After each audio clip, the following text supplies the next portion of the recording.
Welcome back to Reveal His Kingdom, where we're just reading the Bible. No commentary, just reading the Bible. Today we're going to be in the book of Acts, chapter 24. And all of these are coming from the New Living Translation.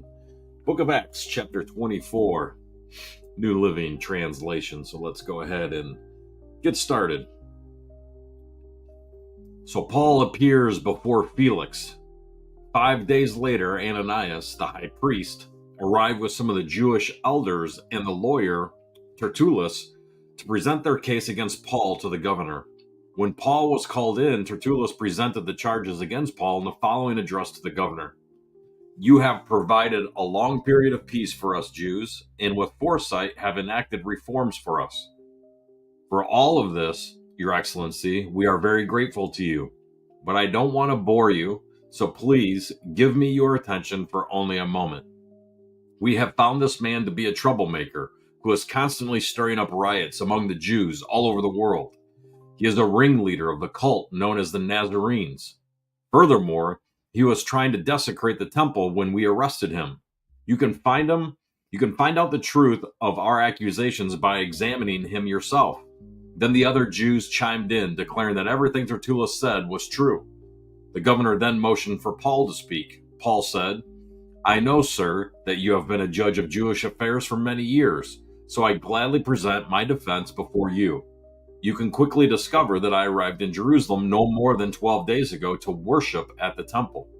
My accusers never found me arguing with anyone in the temple, nor stirring up a riot in any synagogue or on the streets of the city.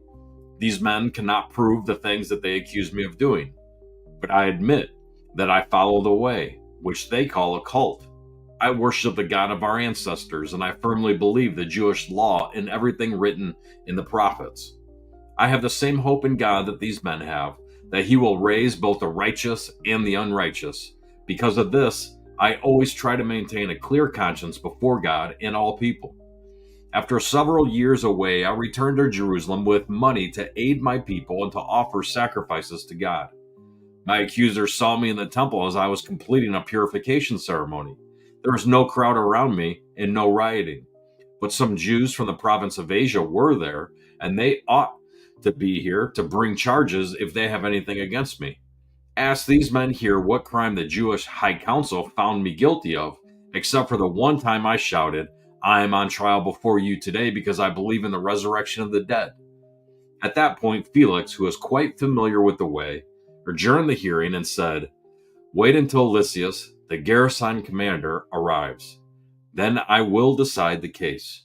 He ordered an officer to keep Paul in custody, but to give him some freedom and allow his friends to visit him and take care of his needs. A few days later, Felix came back with his wife, Drusilla, who was Jewish. Sending for Paul, they listened as he told them about faith in Christ Jesus. As he reasoned with them about righteousness and self-control and the coming day of judgment, Felix became frightened. Go away for now, he replied. When it is more convenient, I'll call for you again. He also hoped that Paul would bribe him, so he sent for him quite often and talked with him. After 2 years went by this way, Felix was succeeded by Porcius Festus. And because Felix wanted to gain favor with the Jewish people, he left Paul in prison. This is the Acts of the Apostles, chapter 24, New Living Translation. Reveal His kingdom, knowers of truth, saved by grace, built for eternity.